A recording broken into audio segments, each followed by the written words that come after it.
Hoje, o objetivo da nossa aula é falar sobre as tabelas de composição de alimentos, tá?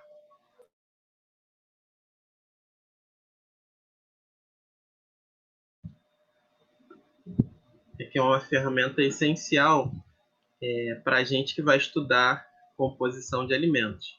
Então, na aula passada, a gente falou um pouco sobre os componentes presentes nos alimentos, a gente deu uma revisada sobre aquelas definições e funções dos alimentos, falou sobre grupos de alimentos também, demos uma pincelada em algumas definições que a gente vai ampliar ao longo da disciplina, né, que é o conceito de biodisponibilidade.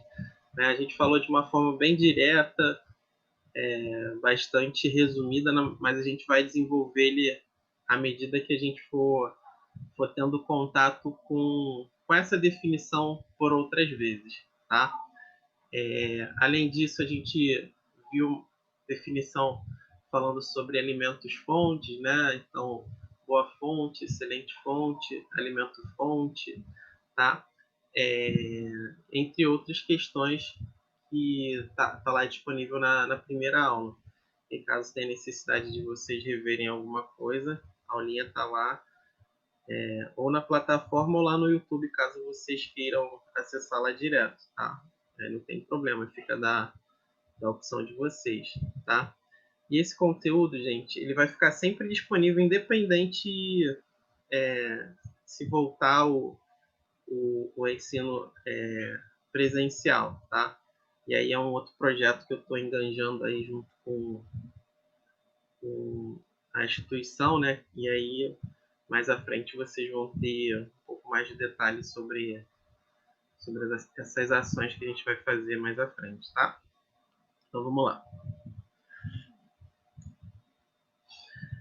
E daí, quando a gente fala sobre composição, como eu bem adiantei para vocês, a gente precisa lançar a mão dessa ferramenta que é essencial, que são as tabelas de composição, né? Que é por meio delas que a gente consegue mensurar e identificar os nutrientes que estão presentes nos alimentos, né? Porque muitas das vezes, quando a gente está realizando lá nosso consumo, nossa ingestão, a gente sempre se depara com algumas questões, né? O que tem de bom nesse alimento? O que esse alimento tem de propriedade? Quais são os nutrientes presentes neles, né? E aí não dá para a gente ficar todos os dias que faz consumo de um alimento fazer análise físico-química de um alimento, né? E aí imagina o sem fim que seria, não, vou analisar esse arroz aqui agora, vou ver as propriedades que ele tem nesse momento depois da cocção. Claro que isso não dá para fazer, né? E aí pensando nisso, né, alguns cientistas, né, a comunidade científica, ela pensou, poxa, por que eu não reúno todos esses alimentos, não junto os alimentos mais consumidos aqui na minha região, no meu país, ou para o público que eu vou direcionar essa tabela, num único material que dê para todo mundo fazer consulta, né? Então, esse foi o pensamento quando as tabelas de composição de alimentos foram desenvolvidas, né?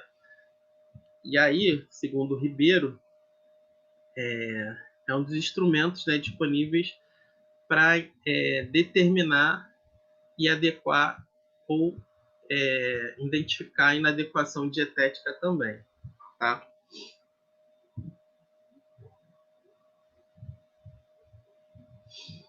E aí, quando é que começaram esses estudos sobre composição de alimentos, né?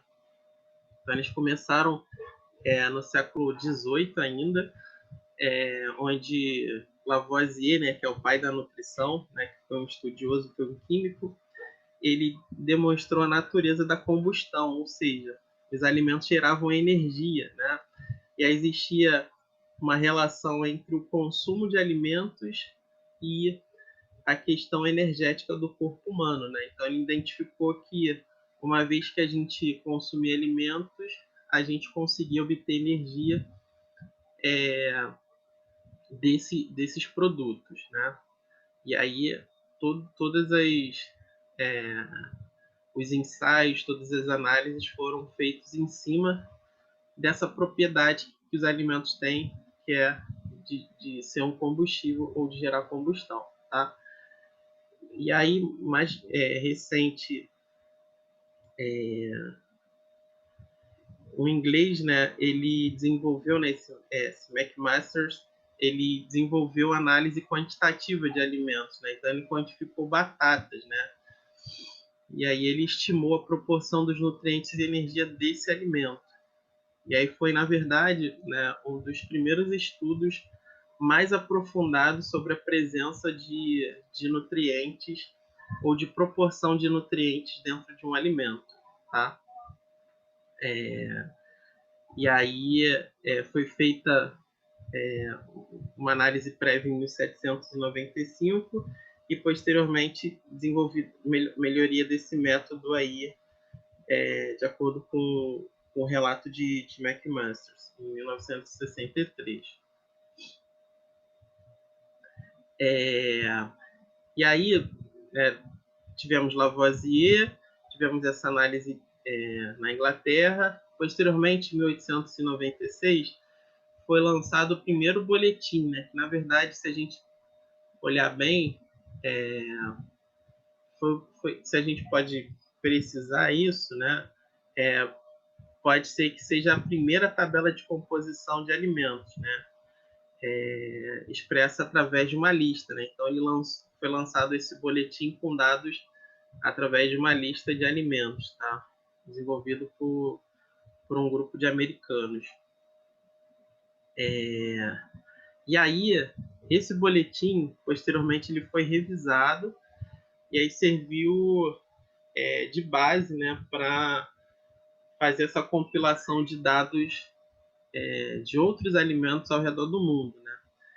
E aí, na verdade, com a Primeira Guerra Mundial, que se desenvolveu, né, outras bases de dados que determinaram também a aparição dessas tabelas de composição, né? Todo esse histórico, né, é baseado no relato de McMaster de 1963, tá? Esse histórico. E aí, quando a gente fala aqui do Brasil e as publicações sobre tabelas de composição de alimentos, inclusive na América Latina, a gente pode traçar um histórico aí que no Brasil isso começou por volta finalzinho da década de 40, inicinho da década de 50, tá? Então, se a gente olhar bem aí os outros países, né, a Argentina foi um dos primeiros países que começou a desenvolver tabelas de composição, muito baseada nos trabalhos de Pedro Escudeiro, né? Acredito que você já tenha ouvido falar desse nome, né, que ele é considerado um dos principais autores quando fala de nutrição. Ele foi um médico argentino. A gente falou dele quando a gente levantou sobre as leis da alimentação, lembram, né? São 4 leis: leis da quantidade, qualidade, harmonia e adequação. Então, a gente falou muito sobre esse argentino, né? Então, a Argentina, se a gente olhar aqui, se debruçar sobre as primeiras publicações sobre tabela de composição, foi um dos precursores nisso, né?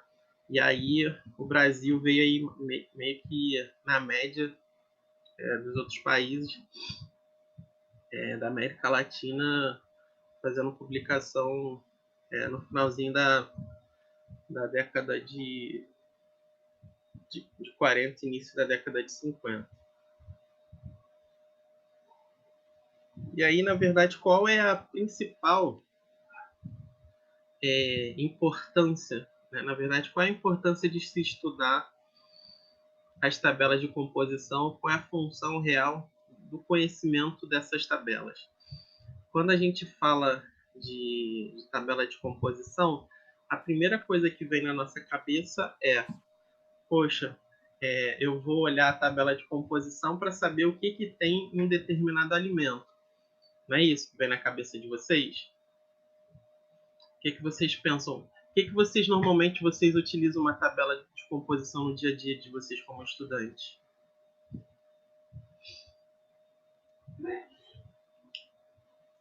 Hein, gente?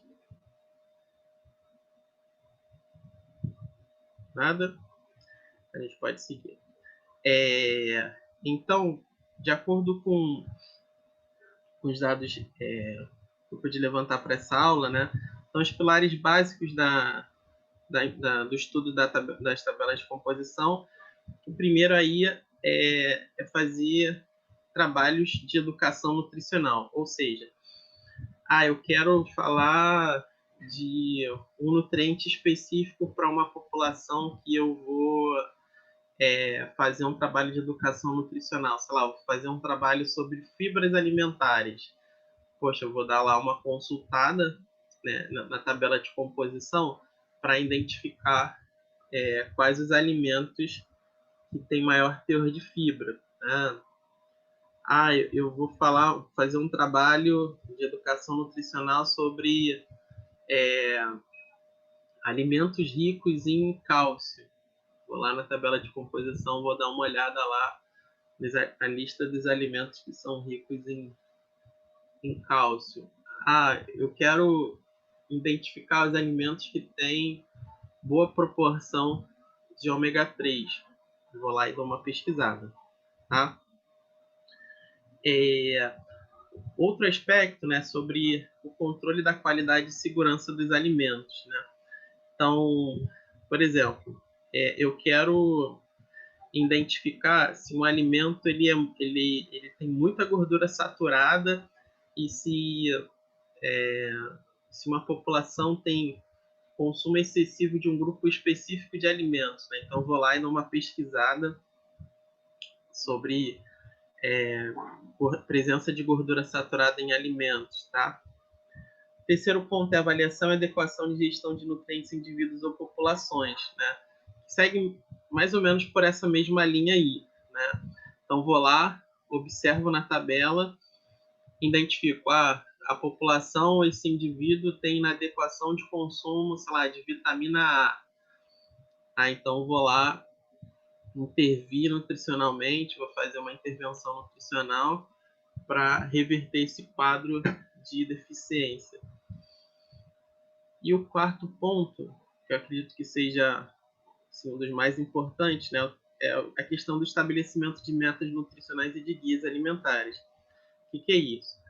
Então, muito baseado na composição ou nas características da dieta de uma população, volta e meia, né, os guias eles são revisados com base nas tabelas de composição. Né? Então, nos últimos anos, a gente teve aí do Guia Alimentar da População Brasileira 3 revisões. E se vocês observaram bem também, os 10 passos da alimentação saudável para maiores de 2 anos ou da população adulta, ele também sofreu alterações, muito baseadas também no que as tabelas de composição, à medida que foram sendo atualizadas, elas trouxeram sobre os nutrientes, tá? Além do estabelecimento dessas metas nutricionais também, né? Que são através das DRIs, das RDAs, que vocês acredito que já tenham estudado isso em nutrição humana, né? E aí entender um pouco mais desses aspectos. São importantes também na questão da rotulagem, né? Ou auxiliar também os consumidores em geral sobre a escolha dos alimentos. Né? Então, todo rótulo ele é baseado ou numa análise físico-química, se a empresa, por exemplo, fez essa análise físico-química desse alimento, se ela quiser ser mais fidedigna ao padrão de nutriente que está presente naquele alimento que ela produziu, no caso da indústria, ou faz-se uma consulta de alguma tabela de composição para o desenvolvimento de um rótulo. Normalmente se faz isso, fazer a consulta nas tabelas de composição, quando é um alimento simples, né? Ou quando é um alimento in natura, ou quando é um alimento minimamente processado, que eu dou uma olhada lá na tabela de composição para ver os nutrientes presentes ou naquela mistura ou naquele grupo de poucos alimentos ali. Normalmente, quando é uma lista de alimentos um pouco mais complexa, ou que eu tenho etapas maiores do processamento, pede-se, né, normalmente, que se faça uma análise físico-química, até porque ao passar por várias etapas de processamento, né, a gente sabe que o alimento ele sofre alterações na sua composição, né? Por exemplo, uma cocção, mínima que seja, você já tem perdas nutricionais ou alteração das características de composição. Por exemplo, se eu vou cozinhar um legume em ebulição, eu tenho perdas minerais, eu tenho perdas de vitaminas solúveis, eu tenho perdas de outros nutrientes que vão ser levados ali com aquela água de cocção, tá? E o último ponto, né, é incentivo à comercialização nacional e internacional de alimentos. O que é isso? Todo mundo já ouviu falar, né, que a mistura do arroz e feijão, ela é uma mistura muito nutritiva, né, porque ela é uma mistura que, muito embora não seja uma mistura extremamente proteica, né, mas ela é uma mistura que você minimiza a presença de aminoácidos limitantes, né? Ou seja, aqueles aminoácidos que normalmente o arroz ou o feijão tem faltando para que eles sejam considerados alimentos de alto valor biológico. Na verdade, contém uma proteína de alto valor biológico, tá? Então, no caso do arroz é a lisina e no caso do feijão é a metionina, né? Então, em geral, nesse grupo de alimentos, né, tanto dos cereais quanto dos feijões e leguminosas, né, tem-se que os aminoácidos limitantes são esses que eu citei anteriormente, tá? E aí, quando eu faço essa mistura, eu tenho uma mistura extremamente nutritiva e que completa nos aminoácidos que a gente precisa, tá?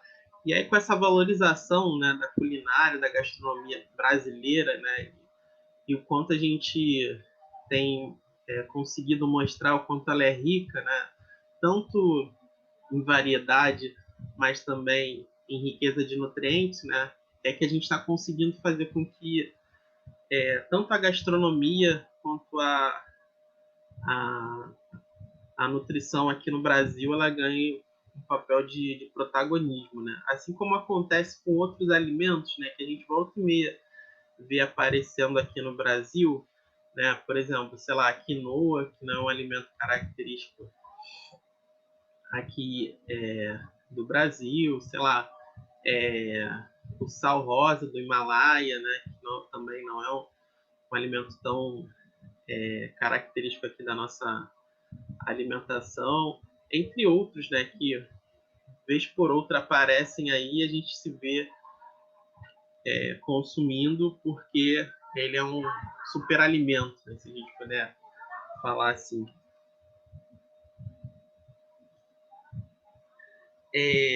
Então, com isso, né, essas tabelas, né, elas refletem na questão da decisão ou da gente tomar as melhores conclusões sobre os alimentos, né, se eles são confiáveis, se eles têm determinadas características, tá? Então, para evitar decisões ou conclusões equivocadas, né, as tabelas de composição precisam ter esse nível de confiabilidade, serem atualizadas e serem mais completas possíveis, né? E é por isso que eu sempre quando começo a falar de composição de alimentos, eu sempre trago essa aula falando sobre comparação entre as tabelas, né? Porque se a gente olhar bem, não existe uma tabela que seja melhor que a outra, tá? O que normalmente eu costumo falar é que as tabelas de composição ou elas se complementam ou elas são é, melhores para aquela finalidade que eu estou buscando, né? Sei lá, não vou adiantar, não vou dar spoiler não, mas só dando uma pincelada, né? Se eu, por exemplo, eu quero identificar os alimentos da matriz brasileira, eu vou escolher, por exemplo, uma tabela de composição que seja aqui do Brasil. Eu quero trazer informações sobre alimentos industrializados ou alimentos americanos. Então, vou usar uma tabela que traga mais informações sobre alimentos industrializados ou americanos, né? E assim vai, tá? E à medida que a gente for apresentando as tabelas de composição para vocês, a gente vai comentando e vai fazendo esses recortes sobre uma tabela e a outra, tá bom? Então, vamos lá. Existem algumas tabelas que são mais e menos atuais ou interessantes para a gente fazer a consulta, tá? Então, as tabelas que normalmente são apresentadas para vocês, normalmente são a TACO, que é a tabela de composição de alimentos da NEPA Unicamp, né, que é um grupo, né, que desenvolveu essa tabela. A TBCA, né, na verdade, não é somente mais da USP, né, é um projeto integrado, né, onde eu tenho a Brasil Foods, a própria Universidade de São Paulo, né, e a Food Research, né, ela deixou de ter essa sigla final aqui porque ela passou a ser administrada por 3 grupos, né? Então agora ela está com o nome de TBCA, tá? Vou até mexer isso depois, mas acho que lá mais para frente está certinho.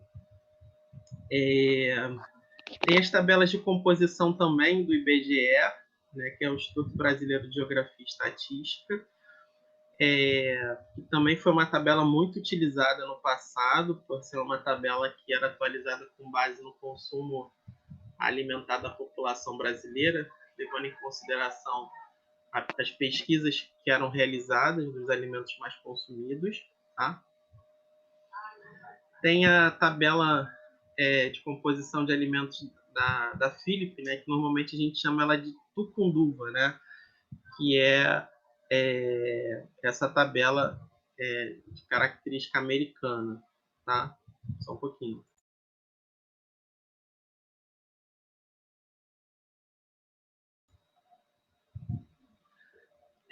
Tem a tabela do Guilherme Franco, né, que é uma tabela bastante antiga e que traz, assim, é interessante por conta de trazer determinados nutrientes e individualizar os alimentos que têm maior quantidade para aquele nutriente, né? Então, sei lá, ele pega num determinado momento, fala da vitamina A, lá na tabela de composição. E aí ele traz os alimentos que são fonte de vitamina A. E aí ele traz uma lista lá de alimentos ricos em vitamina A. Tá?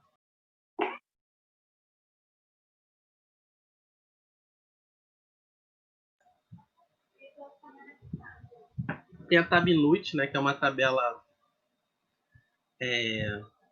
assim como é a TBCA, ela é uma plataforma, né, que também é uma, é uma tabela que foi feita através de uma base de dados na internet e é também feita em parceria com algumas instituições, tá? E aí a gente vai falar e dar uma pincelada em algumas dessas aí, tá? A primeira delas é a TACO, né? Que acredito que eu já tenho enviado para vocês. Caso não, a gente coloca lá disponível novamente, tá? E aí, como eu falei, ela é um estudo coordenado através do NEPA e da Unicamp, tá? E tem financiamento do Ministério do Desenvolvimento brasileiro. E aí ela traz uma lista de alimentos, né? Com o objetivo de garantir resultados seguros e confiáveis, né? E aí gerar esses dados dos alimentos, dos principais alimentos consumidos no Brasil, tá? E aí ela teve o seu lançamento em 2004, onde nessa primeira etapa ela possuía 198 alimentos. Teve a segunda versão, que foi de 2006, que aumentou o número de alimentos para 495. A terceira versão, que totalizou 597, que é a versão, se a gente olhar bem, a versão mais atual, se eu não me engano, tá? E aí é que contém o maior número de alimentos, tá? Como é que se baseou o desenvolvimento dessa tabela, né? Então, na verdade, essa é uma das poucas tabelas que eu conheço, que eu tive contato, que ela traz os dados e o plano de amostragem de como foi feitas as análises, né? Então, ela descreve lá na tabela, na parte inicial, como é que foi feita essa amostragem, né? As cidades que foram envolvidas nesse plano de amostragem, os produtos, as marcas, a forma que foi coletada, o local, né? Como é que foi armazenado, tudo isso para dar uma confiabilidade para quem está realizando a consulta, né? E aí isso demonstra para a gente assim, uma transparência e tira também um pouco da dúvida de algumas pessoas que não sabem como é que é feito esse tipo de análise. E, por outro lado, para pessoas que trabalham com pesquisa, saber exatamente de que forma foi manejado os alimentos que compõem a tabela, tá? E aí eu coloquei aqui alguns exemplos, né, de como isso foi feito. E aí eles falam da procedência, de onde foi, quais os tipos de carne que eles analisaram, aqui no caso das carnes.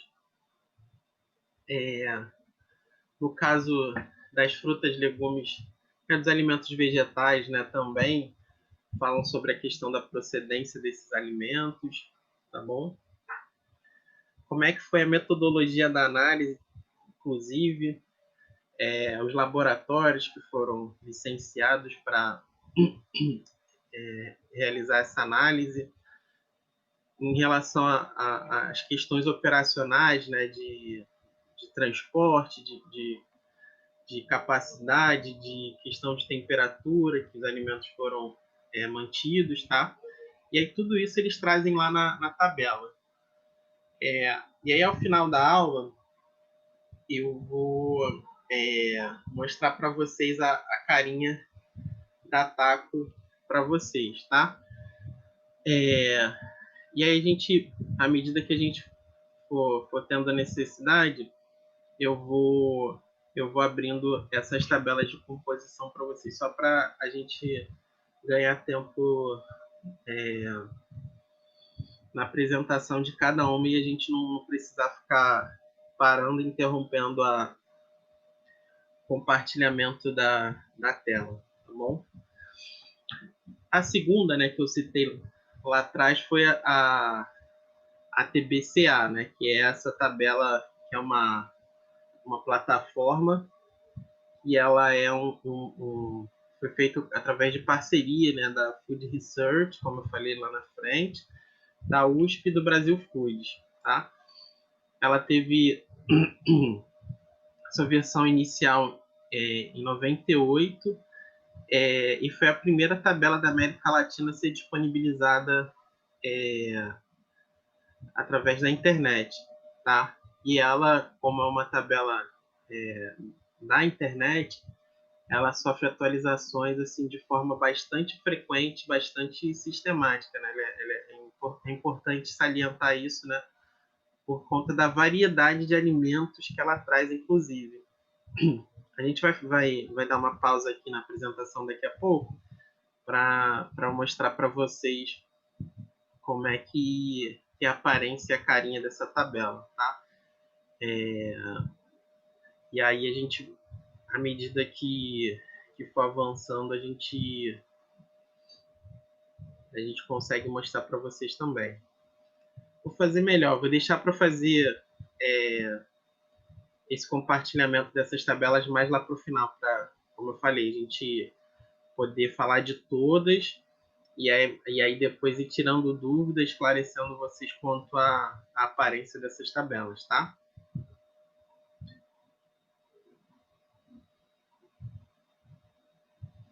E aí a TBCA, quando a gente coloca lá no Google, né, é só a sigla mesmo, né, a gente já consegue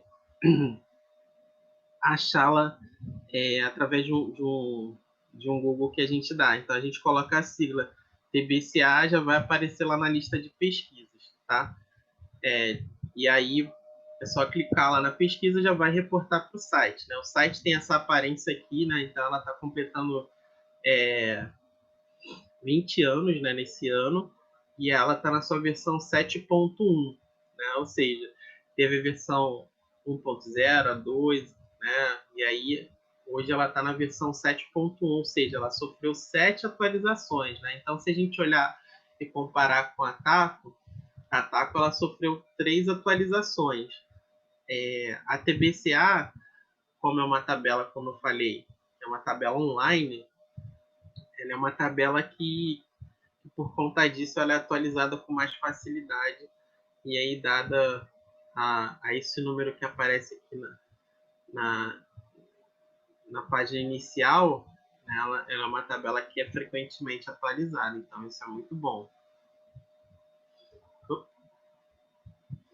Então, quando a gente, por exemplo, coloca um alimento lá na base de dados dessa tabela, né, eu fiz uma pesquisa, coloquei lá o alimento aveia, né? Então, peguei lá na base de dados, escrevi aveia. E apareceu uma série, né, de tipos de aveia para que eu pudesse fazer a consulta.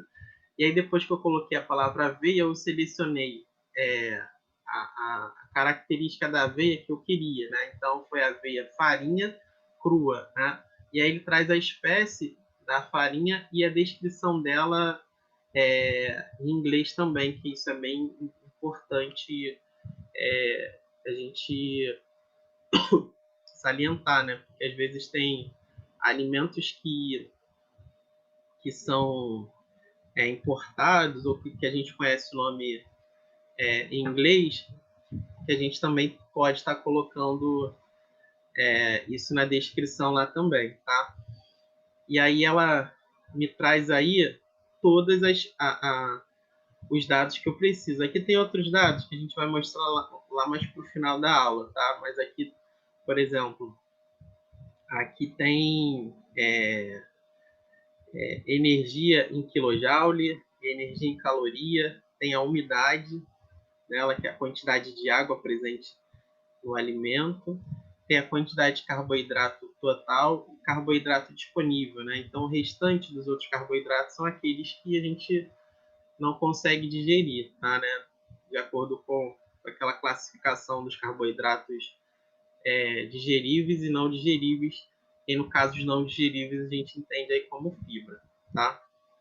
E aí ela traz aqui o valor em 100 gramas do alimento, ou seja, né, na sua composição centesimal. Né? Então, quando a gente falou da definição na semana passada sobre composição centesimal, são todos os nutrientes de um alimento em 100 gramas do mesmo. Lembram que a gente falou? Então, aqui ele traz aqui em composição centesimal, tá? Então, só para reforçar, são todos os nutrientes presentes nos alimentos, são todos os compostos em 100 gramas do mesmo, tá? Só que a tabela também traz em uma colher de sopa cheia, né? Que equivale a 15 gramas dessa aveia, farinha de aveia crua, tá? Então, pô, é interessante, né? Porque muitas das vezes, a gente não consome 100 gramas. Pode ser que a gente consuma aí uma ou duas colheres, ou quem gosta muito de aveia, dependendo da preparação, pode usar até mais, tá?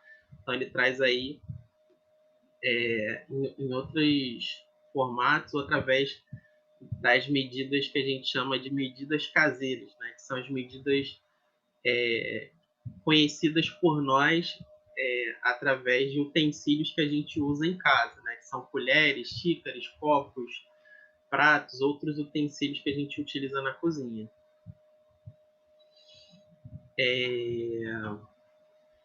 E aí, aqui traz as informações que eu falei anteriormente, né? Traz alimentos de forma detalhada, o nome científico, parte do alimento, processamento, grau de maturação, os dados em 100 gramas e também medidas caseiras mais utilizadas ao respectivo alimento. As informações são encontradas através do sistema de busca por alimento, que contabiliza 1.800 dados. Ou seja, nessa tabela, nessa base de dados, a gente pode encontrar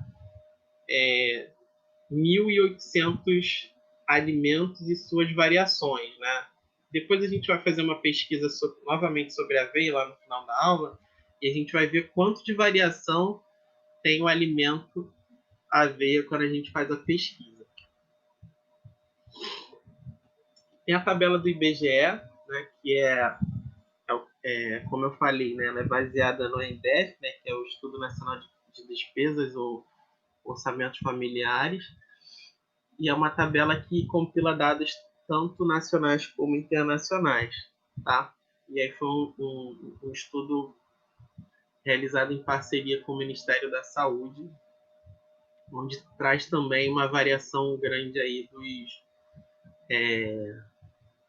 dos alimentos, né, suas características e, e toda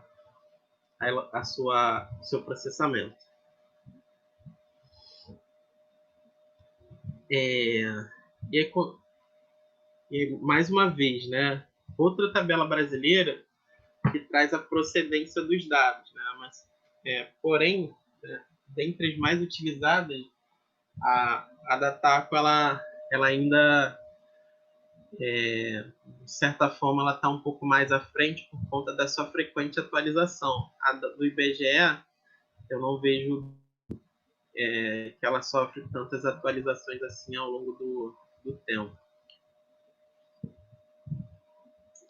Tem a tabela da Philip, né, como eu falei, né, que é uma tabela americana desenvolvida pela professora Sônia Tucunduva, né? Então, normalmente a gente chama de tabela da Sônia Tucunduva ou tabela da Tucunduva somente, tá? Ela traz informações de alimentos industrializados, né, como eu falei, traz nomes de marcas comerciais, né? Então, sei lá, se eu quero achar, não quero achar somente achocolatado ou mistura de chocolate, eu quero achar a marca, né? Eu quero achar a marca X, Y e Z. Então vai estar lá a marca X, Y e Z, tá? Quero achar um alimento congelado que eu não acho em tabela nenhuma. Vai estar lá, porque é uma tabela específica, uma tabela que contém vários alimentos de característica industrializada e traz nomes e marcas comerciais, tá?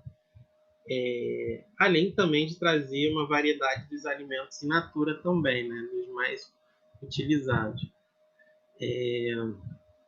E aí ela também utiliza dados também do Virtual Nutri, né, que é um banco de dados virtuais também. E aí ela é atualizada com base nessa base de dados.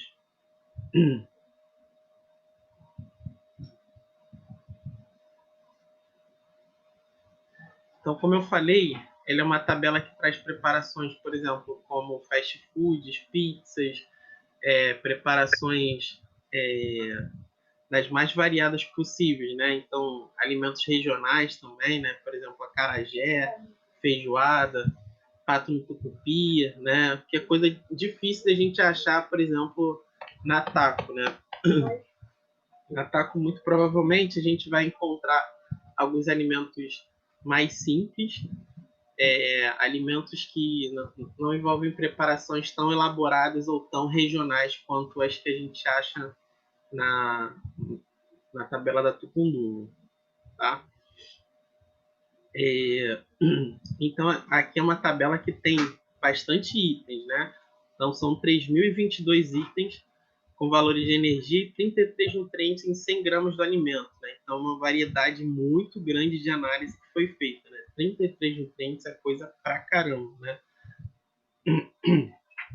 Isso faz da tabela da Tucunduva uma das tabelas também de bastante uso e de bastante procura também, tá?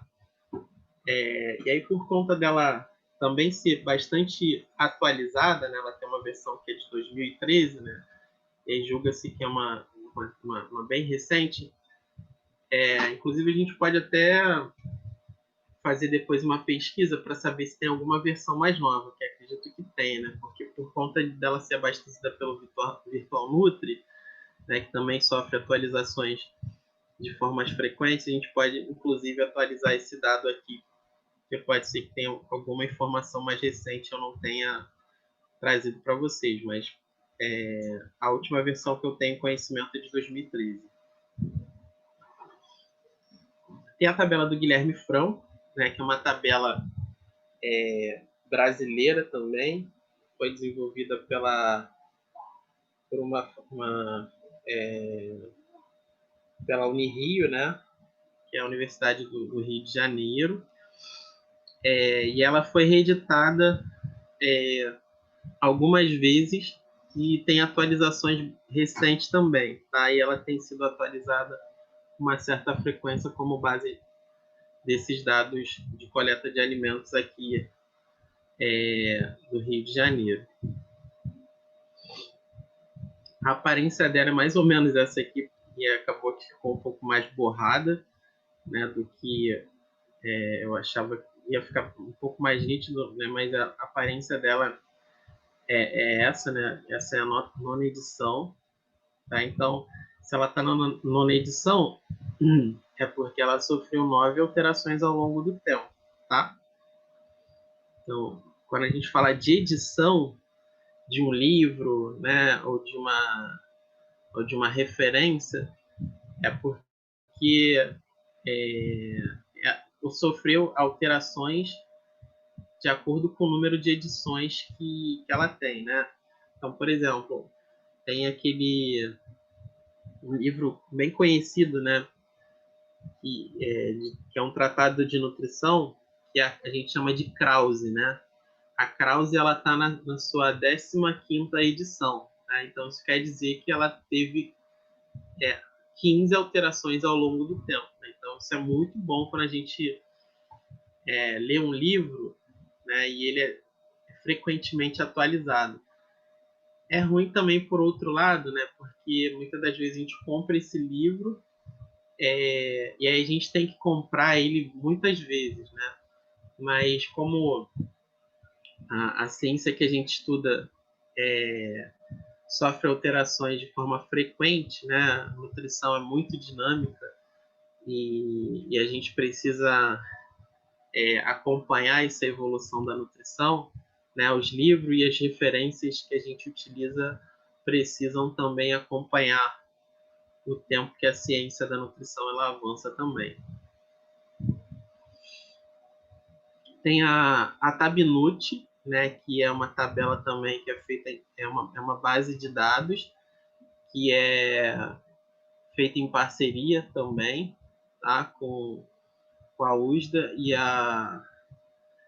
a Unifesp, né, o departamento da Escola Paulista de Medicina, e ela é uma base de dados também, tá, que traz alimentos tanto nacionais quanto americanos, né, como é uma parceria entre as duas instituições, então ela traz dados também mais complexos. E ela está na sua 25ª edição, né? Então também é uma tabela que sofre alteração de forma sistemática também, né? Bastante atualizada.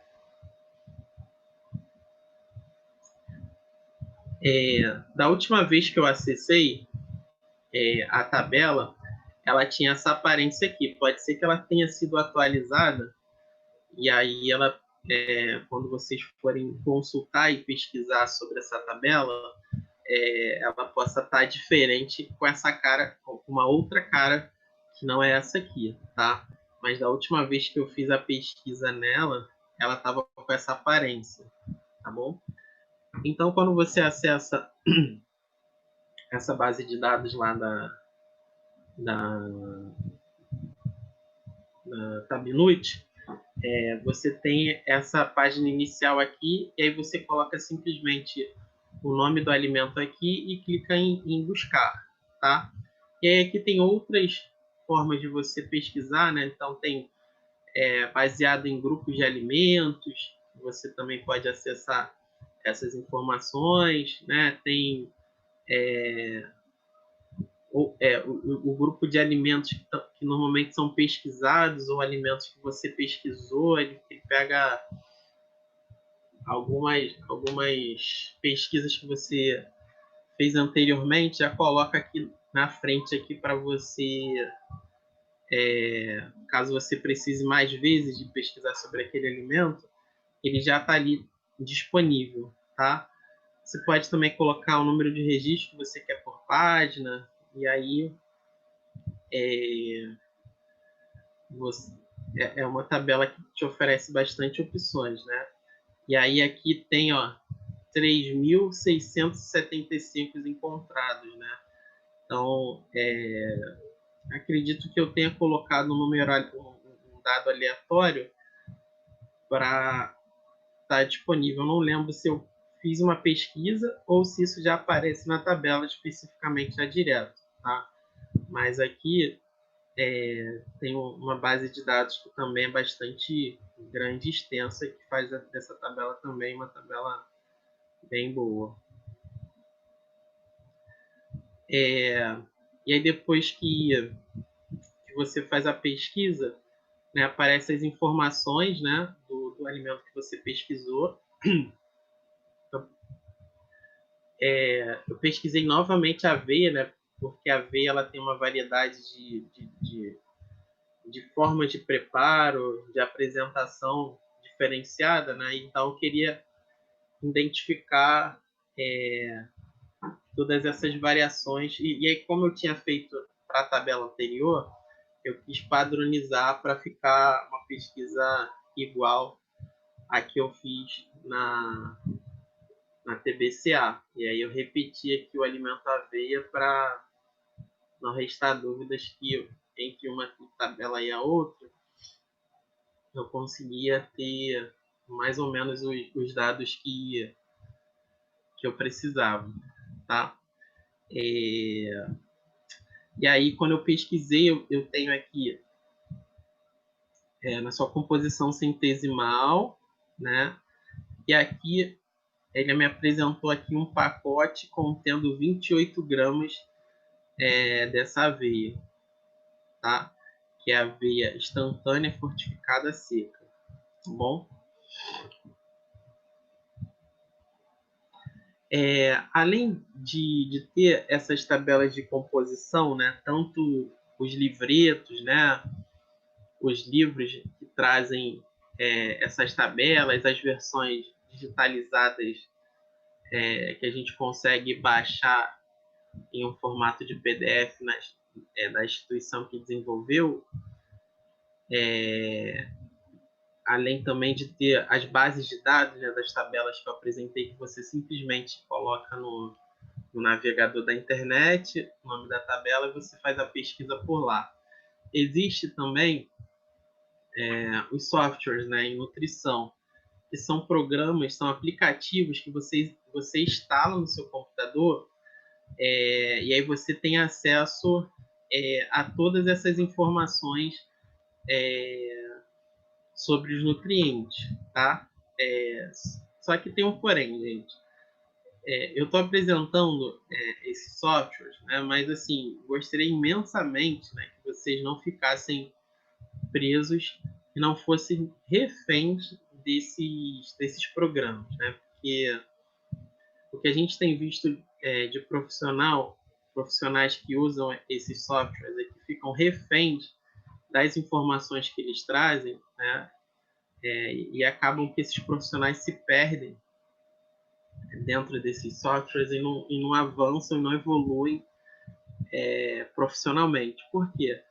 Porque normalmente, quando a gente fala de uma tecnologia, uma inteligência artificial, ele traz tudo para a gente mastigado, né? E aí, uma vez que traz tudo muito fácil, né, a gente fica meio que refém e não faz mais nada se não tiver aquela tecnologia ou aquele aplicativo para a gente, né? E aí, sei lá, se num dia determinado faltou luz, meu celular descarregou, meu computador não deu problema, e eu me acostumei a usar esses aplicativos, já era o profissional, né? Então acaba que esse profissional fica muito limitado e dependente dessas tecnologias, e aí não avança profissionalmente, não pesquisa, não cria um repertório de conhecimento de alimentos, porque vai estar ali a ponta dos dedos, pertinho ali no teclado, eu vou pesquisar, vou colocar lá e tá bonito, tá perfeito, né? Tá me servindo até o dia que eu não tiver consultando esses aplicativos, tá? Então, assim, eles são úteis para algumas finalidades, eles são bastante precisos também, né? Porque eles são abastecidos, por exemplo, né? O NoteWin, ele é abastecido pela tabela da Unifesp, né? Que eu apresentei agora para vocês, que é a TabNud. Então, esse ciclo de realimentação acontece de forma sistemática, né? Tem o Diet Pro, tem o Diet Win, né? Tem o Avanutri, né? E aí que são softwares, né, que tem a sua versão demo e tem a versão completa que você paga por eles, tá? Mas todos, se vocês olharem, você precisa pagar por esses aplicativos, né? Porque na versão demo, que é a versão de entrada, você tem acesso só a algumas informações desses aplicativos. Aí, uma vez que você utilizou durante um período, ou se você iniciou uma consulta, né, que é o caso de alguns desses, o Avanutri acontece isso, ele começa a bloquear algumas funcionalidades do aplicativo para meio que forçar você a comprar, né? Tem profissionais que usam esses aplicativos no consultório, né, para utilizar no atendimento para facilitar, né? Mas é o que eu falei. Uma vez que você utiliza de forma frequente esses aplicativos, você se torna um profissional que faz serviço administrativo. Você recebe uma demanda, você coloca lá no aplicativo e você repassa aquela informação, né? E aí você deixa de ser um profissional e aí quem atende no seu lugar são todos esses aplicativos aqui que tem disponíveis no mercado para você fazer sua consulta, tá bom? Então, assim, fiquem com essa mensagem que eu transmiti para vocês bem claras, de que são ferramentas que ajudam, sim, né?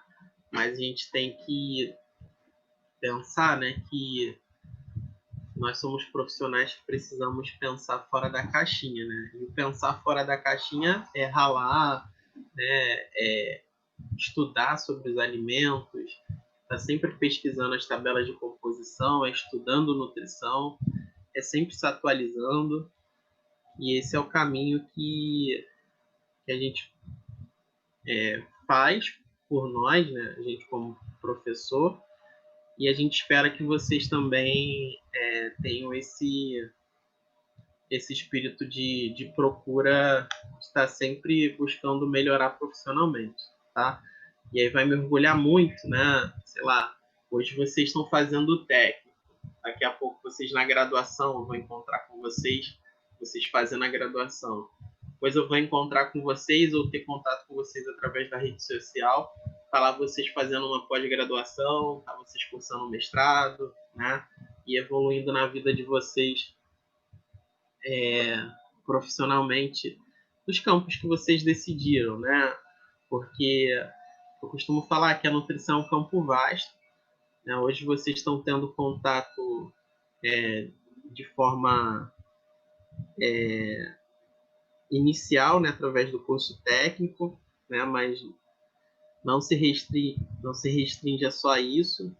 Uma vez que vocês tiveram contato com a nutrição nesse nível, né, vocês vão encontrar com ela a vida inteira, né? Porque ninguém deixa de se alimentar, por mais que vocês tenham outras escolhas profissionais lá no futuro, né? O mosquitinho da nutrição sempre vai estar com vocês, a nutrição vai estar sempre enraizada aí no coração e na mente de vocês, porque falar de alimentos e de nutrição é para a vida toda, sabe? Por mais que vocês hoje estejam com objetivos aí de se profissionalizar, de começar uma vida profissional, mas isso é para a vida também, né? Uma vez que vocês aprendem os conceitos de como ter uma alimentação saudável, de conhecer sobre os alimentos, né? Isso vai ficar gravado e aí vai beneficiar as pessoas ao redor de vocês de forma contínua, tá? E aí quando a gente fala das tabelas de composição, a gente tem que levar em consideração algumas informações, tá? E é como eu falei, não existe uma tabela melhor, né? Existe uma tabela que tem consistência e origem de seus dados, né? Então, quais as tabelas que apresentam mais consistência nos dados e qual eu conheço a procedência e a origem desses dados, né? Tanto que, se a gente olhar, boa parte das tabelas elas trazem essas informações, né? Que é bem bacana, por exemplo, eu posso utilizá-la de forma básica, que é no dia a dia, né? Como profissionais, mas eu posso utilizar essas tabelas de composição, por exemplo, numa pesquisa científica, né? Eu vou publicar um artigo e aí vou pegar lá, vou comparar dois alimentos, né? Sei lá, a uva verde com a uva rosa, né? E aí vou pegar, o que tem mais disso, o que tem mais daquilo, né? E aí vou lá fazer um estudo de comparação entre uvas. Sei lá, vou fazer um estudo comparando a composição ou a quantidade de proteínas de uma leguminosa. E aí vou lá fazer essa comparação, tá? Então, a primeira informação é essa, né? Consistência e origem desses dados. O segundo ponto, né, considera essas características metodológicas para a definição da composição nutricional. O que é isso, né? Por exemplo, eu preciso de de informações nessa tabela que são, por exemplo, de gordura saturada, de gordura mono, de gordura poliinsaturada. A tabela da Sônia Tucunduva tem essas informações, né? Porque ela tem 33 nutrientes, né, que ela apresenta, né? Então ela tem lá gordura mono, saturada e polissaturada. Mas a tabela de medidas caseiras, ela já não me traz essa informação, tá? Ela somente tem ela é composta somente de cálcio, ferro, vitamina A e vitamina C, além de carboidrato, lipídio e proteína. Então ela não presta para minha finalidade, tá? Eu quero pesquisar sobre vitamina B12.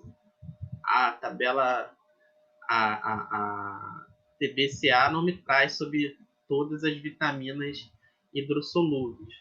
Então vou precisar pesquisar numa outra. Eu quero pesquisar sobre umidade em alimentos, né, que é a quantidade de água presente nesses alimentos. Eu não vou ter como utilizar aquela tabela por conta dessa limitação, tá? O terceiro ponto aí é considerar a diversidade do país. O que é isso?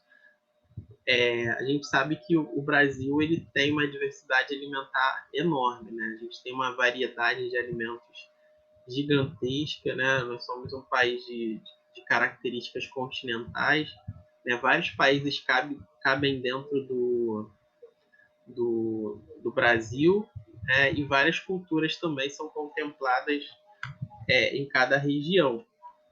Então, levando em consideração a isso, se eu quero pesquisar sobre tacacá, ou tucupi, ou acarajé, ou tererê, ou sobre alimentos típicos ou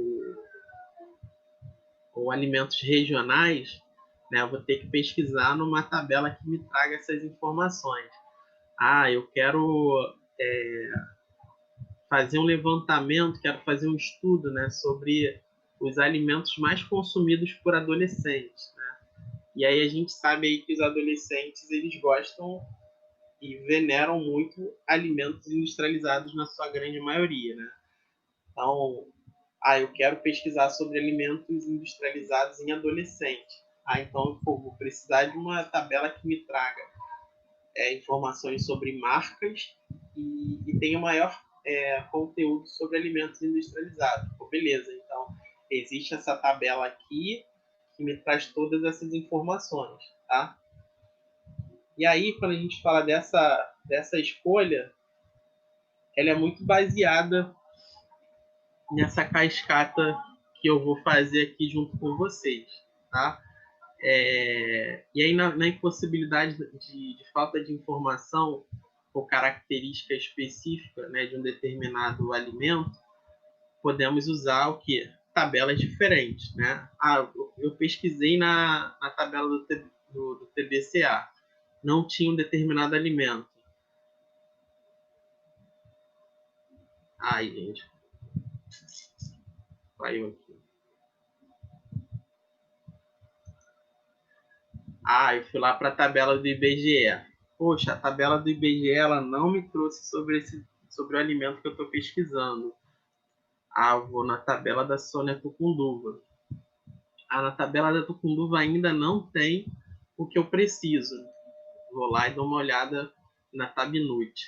Caramba, incrível. A Tabinut, com os seus quase 4.000 dados, não me trouxe aquele alimento que eu ainda precisava.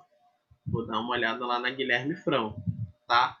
Então, E aí, às vezes, pode acontecer de usar duas tabelas em simultâneo, né? Por exemplo, uma tabela me dá uma medida caseira, por exemplo, de aveia. Eu precisava, sei lá, uma colher de sopa de aveia cheia é 15 gramas. Então, já sei que uma colher de sopa de aveia ela tem 15 gramas, então eu vou olhar numa outra tabela todas as informações que eu preciso sobre esses 15 gramas de aveia, porque a primeira não me dá as informações que eu preciso, mas ela me trouxe a informação de medida caseira para aveia, tá? Então isso vai ser muito, muito útil para mim, porque eu consegui identificar inicialmente essa medida caseira, mas não tem tudo que eu preciso. Então vou dar uma olhada lá na outra e para que eu consiga todos os nutrientes, tá? E aí o que eu falo normalmente para vocês? Também não fiquem reféns de uma única tabela.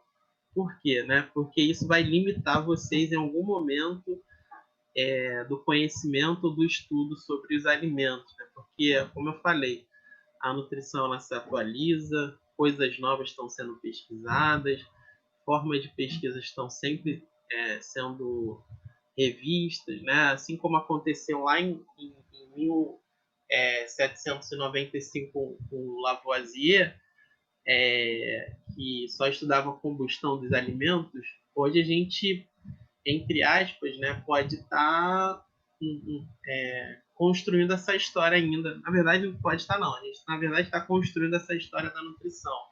Né? A gente faz parte dela. Então, hoje, daqui a, sei lá, 50 anos, a gente vai estar contando a história, né, que em 2020, o pessoal estudava de forma limitada, utilizando tabelas através de livros, né? Vamos falar, caramba, o pessoal atrasadão, hein? O pessoal estudava em livro naquela época, tabela de composição. Agora, o que eu faço? Eu coloco o nome do alimento, eu falo ok Google, e aí me dá o alimento lá que eu quero, e existe uma tabela do Google, né, que reúne os dados de todas as tabelas e faz uma unificação de todas as tabelas. Imagina, né? Para a gente chegar a esse tempo aí. Né? Mas não é o nosso tempo de agora. Mas é o que eu estou falando. Precisa sempre estar se atualizando e vendo novas formas de pesquisar sobre os alimentos e sua composição. Né? Eu apresentei essas tabelas para vocês hoje, né? Mas pode ser que existam outras, né? Que eu ainda não apresentei para vocês ou que de repente até eu não conheça, né? E aí, como vocês são formiguinhas de internet, né? E gostam muito de fuçar e pesquisar, né? Acredito que daqui a algumas semanas, né? Depois de vocês terem tido essa descoberta junto comigo aqui hoje, possam, de repente, descobrir uma outra tabela que, de repente, eu nem conheço, né? E aí vai lá no site lá da Amazon e vai pesquisar uma tabela que eu nunca ouvi falar, mas que está bombando, sei lá na Espanha ou na Europa é a tabela mais utilizada, né? E aí a gente vai fazer essa descoberta junto, né? Porque geralmente essas bases de dados que a gente utiliza aqui no Brasil são bases de dados americanos, né? Normalmente não, boa parte das tabelas que a gente tem são de parcerias Brasil e Estados Unidos, né? E aí pode ser que também existam tabelas muito boas na Europa que tragam também informações sobre outros alimentos que a gente não tenha conhecimento. Podem também existir tabelas muito boas, por exemplo, no Japão ou na China, né, que traz informações sobre os alimentos deles lá, que a gente também não tenha conhecimento. Né? Então, pesquisar faz parte, né, desse, desse olhar que a gente tem para a nutrição e para os alimentos. Né? Então, se vocês têm curiosidade para conhecer alguns alimentos característicos de um país ou de um povo, ou quero me aprofundar em nutrição oriental ou nutrição experimental relacionada à cultura alimentar de algum outro país, vai lá e busca, vai lá e faz, tá bom? E aí esse avanço aí depende muito de vocês. Tá bom, gente? Tá? E aí então algumas referências que eu utilizei na aula de hoje, tá? E aí tem outras. E aí agora a gente parte para a parte prática da aula, que é a gente fazer a nossa pesquisa aí das tabelas, tá? Então vamos lá. Vocês têm alguma pergunta para fazer? Deixa eu ver aqui, alguém colocou alguma coisa aqui. Stephanie saiu? Nem vi que ela colocou aqui porque eu estava compartilhando a tela, então não dá para ver. Stephanie, não, beleza. Vocês querem começar pela tabela da TBCA ou querem perguntar alguma coisa ou colocar alguma coisa que eu tenha passado e vocês ficaram na dúvida? Tá tranquilo? Então, de boas. Vamos lá. Eu vou mostrar aqui.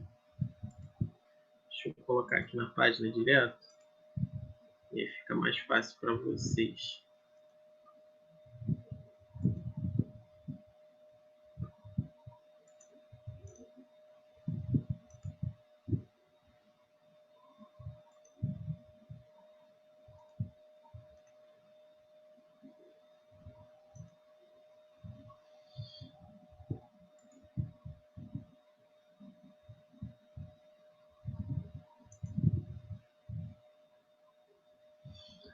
Então, vocês estão vendo aí, já está aparecendo aí para vocês? Então, essa aqui é... Oi, estão me ouvindo? Então, essa aqui é da tabela brasileira de composição de alimentos da USP, né? Parceria com a Food Searching, né? E a Brasil Food. E aí eu entro aqui na página inicial e aqui tem a base de dados. Eu clico aqui, ó. E aí aqui eu tenho composição de alimentos em medidas caseiras. Vou aqui.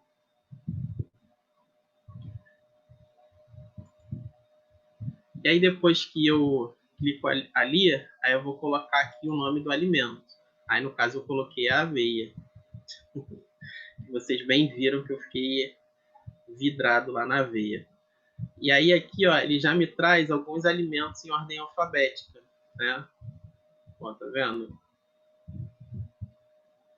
E aí se eu quiser ficar a vida toda aqui, eu vou chegar lá no Z e vou ficar aqui a manhã inteira. Mas a gente vai na aveia de novo.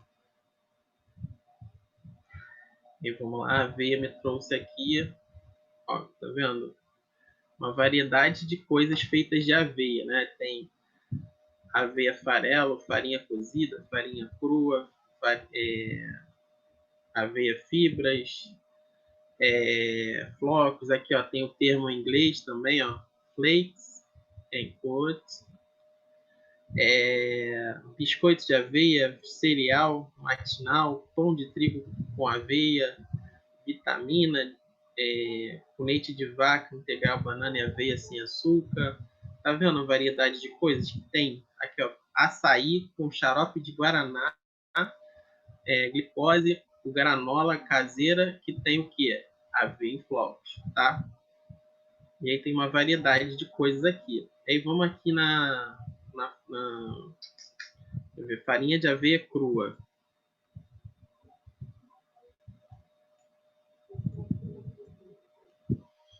Aí eu tenho aqui, ó, em valor de 100 gramas e uma colher de sopa cheia, como eu mostrei para vocês. E ela traz aqui, ó, em kilojoule, energia, em quilocaloria também energia, né? Então tem aqui que 100 gramas de aveia tem 370 quilocalorias, tá? E aí traz aqui, ó, fibra, lipídio, quantidade de álcool, cinza, colesterol, ácido graxo, saturado, mono, poli, trans. Gente, desliga o áudio, por favor. Acho que quer chegar a hora que quer. Quantidade de cálcio, tá? tanto na porção de 100 gramas quanto de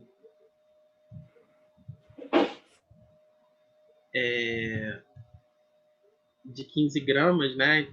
Tem os nutrientes aqui, ó, os minerais, tem aqui as vitaminas, né? Se tem adição de sal, se tem adição de açúcar, tá? Então traz uma variedade bem grande aí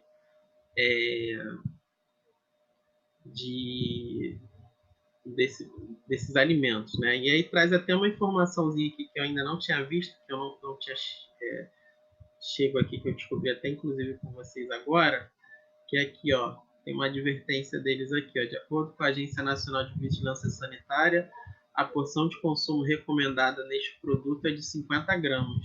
Tá vendo? Legal, traz até recomendação. E é aqui o grupo que desenvolveu essa tabela, né? Que é a Food Searching, Search, né? A USP, a Brasil Food e a FAPESP, né? Bem legal, né? Deixa eu ver se eu acho aqui uma outra tabela aqui. Vou pegar aqui a taco agora para vocês. Vamos lá.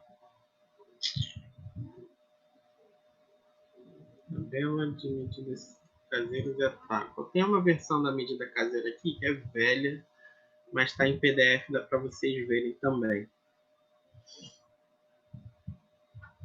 Deixa eu só abrir aqui que eu já coloco aí para vocês.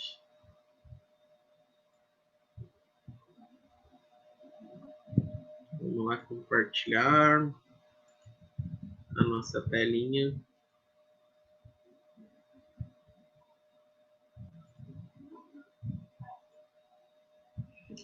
Então, essa aqui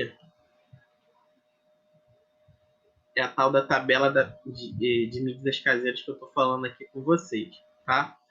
Então, ela aqui, ó, ela tá na 4ª edição. Na verdade, essa aqui é a 4ª, mas ela já tem a 5ª, tá?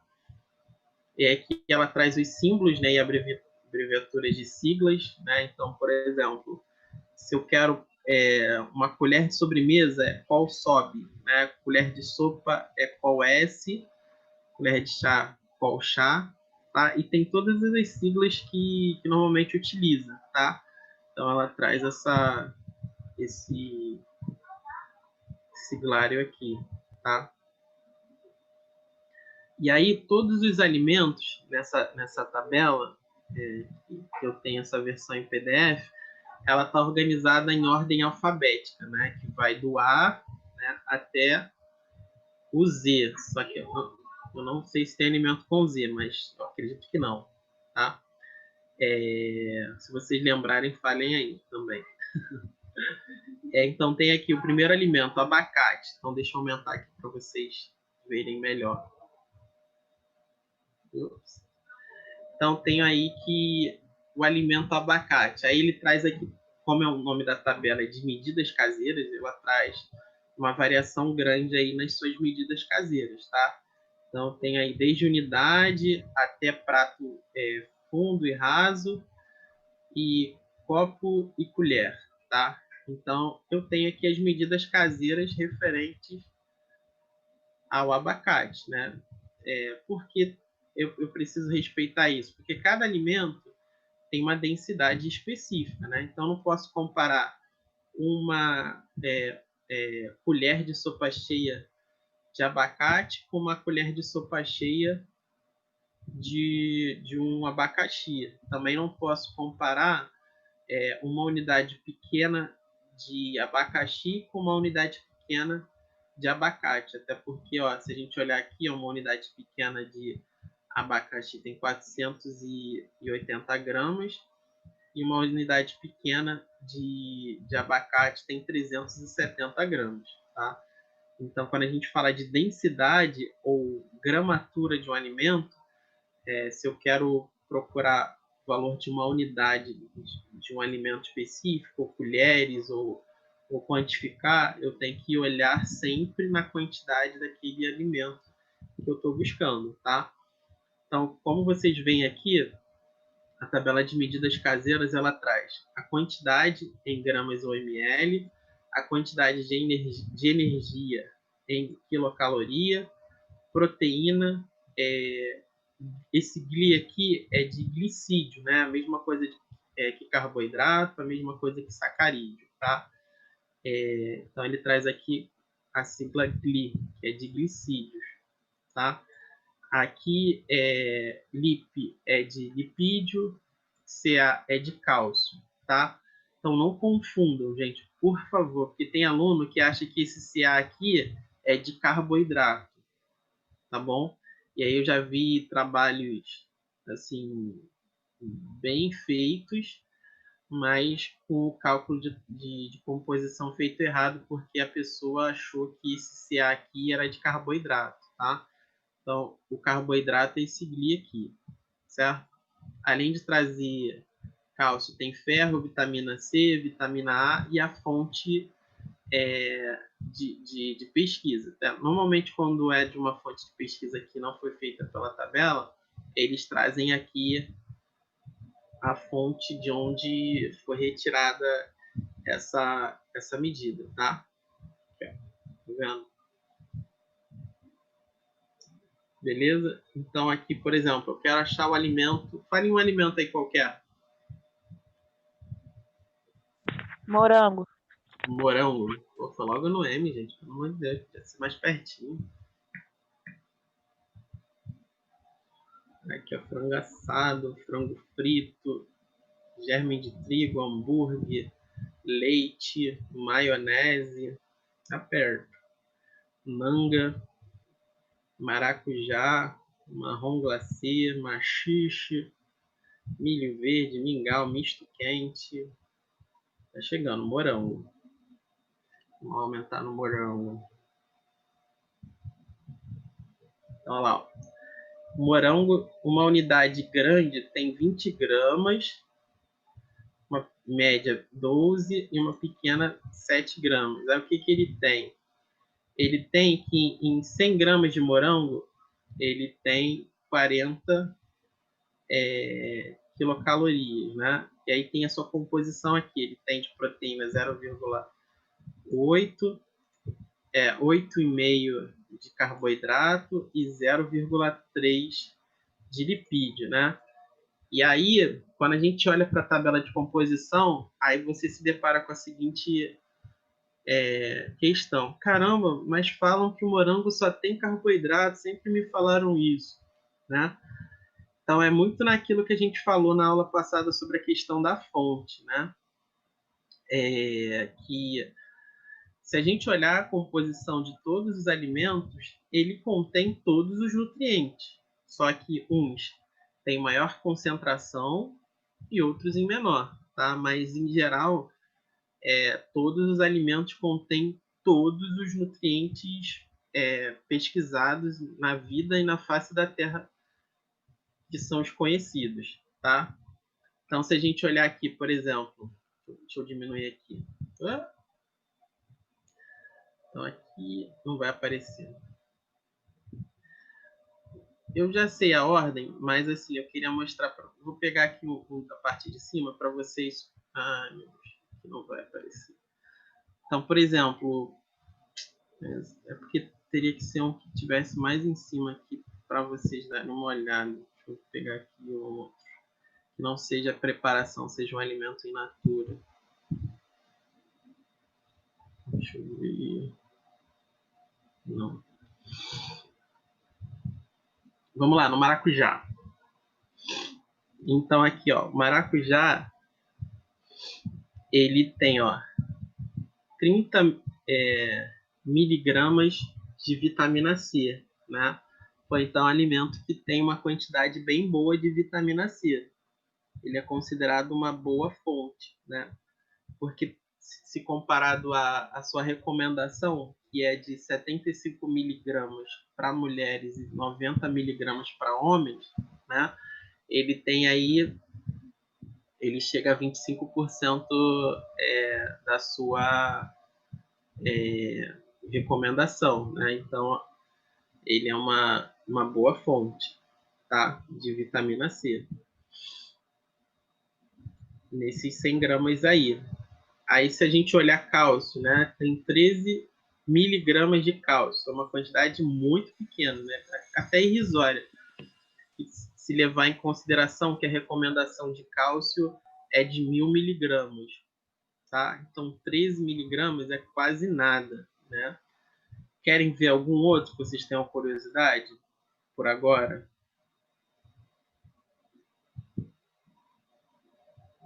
Não, né? Tá. Deixa eu ir aqui para o final da tabela que eu estou apresentando, como eu estou apresentando a tabela para vocês. Aí é bom que vocês conheçam todos os detalhes da tabela. A gente vai. Ó, viu? Não existe alimento com Z, só vai até o Y. Yakult é o último. Aí aqui no finalzinho da tabela traz aí, ó, todas as informações que foram feitas, né? Por exemplo, biscoito de água e sal, né? Foi considerada a média de análise dos produtos das marcas Piraquê, São Luís e Danone. Biscoito Maria, média entre as análises dos biscoitos Tostines e Piraquê, né? Então, para saber de marca, ele não trouxe nenhuma marca específica, ele trouxe simplesmente o nome comercial, né, o nome que é apresentado, né, o tipo, e aí não trouxe a marca, tá bom? E aí, aqui também, ó, por exemplo, quando fala de preparações, como é que elas foram elaboradas, né? Por exemplo, se eu estou falando de, sei lá, deixa eu ver se tem soufflé aqui de alguma coisa.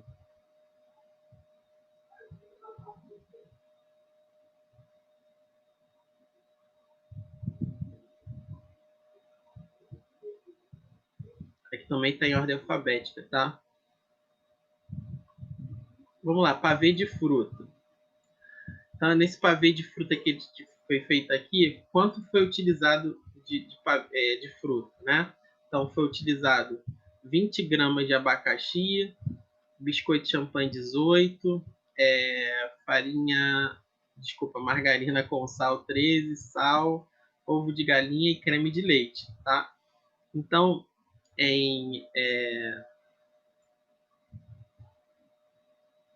cadê? Então, em 100 gramas da preparação, foi utilizado aqueles ingredientes ali, tá? Sei lá, o arroz doce. Né? Em 100 gramas do arroz doce, foi utilizado 23 gramas de arroz, 58 ml de leite pasteurizado e 12 gramas de açúcar, tá? E aí isso aqui é importante para caso a gente queira saber o que entrou nessa preparação específica. Então isso aqui é legal, né, a gente saber, tá?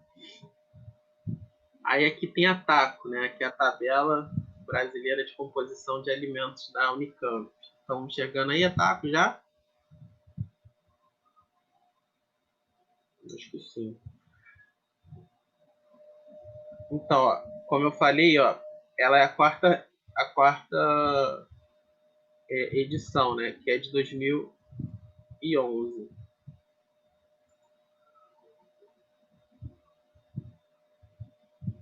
Então, vamos lá. Tá aqui na TACO, ela traz aquelas análises que eu tinha falado anteriormente, né, descrevendo, né, como é que foi o projeto TACO, qual foram as fases, como é que aconteceu tudo, né? E aí, caso vocês queiram ler depois, vocês podem ficar à vontade para ler isso, essa galera toda. Aqui fala sobre os nomes, né, dos mais comuns dos ácidos graxos encontrados em alimentos. Então, por exemplo,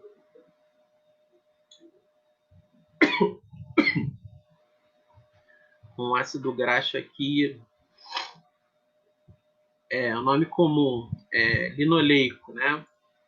Então o nome sistemático dele é octadecaphosfato dienoico, né, que ele tem 18 unidades de carbonos e duas duplas ligações, né?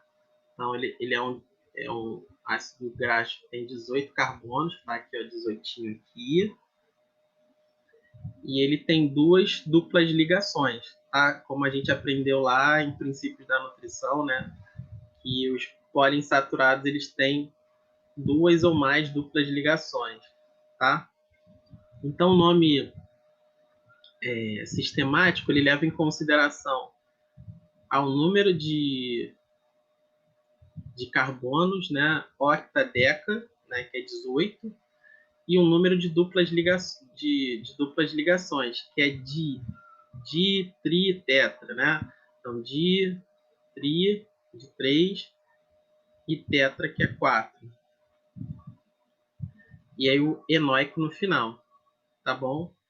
Sei lá, tem aqui um ácido graxo que vocês devem já ter ouvido falar bastante, né? Que é o nome sistemático dele, que é o EPA-DHA, né? Qual o nome desse xingamento do EPA, né? Que é iecosa pentanóico, né? O que significa esse iecosa pentanóico? Ele tem 20 unidades de carbono e 5 duplas ligações, né? Por isso que ele é iecosa. Porque ele tem 20 unidades de carbono e 5 duplas ligações. Aí sempre termina em enoico. Tá certo? Vamos lá, continuar.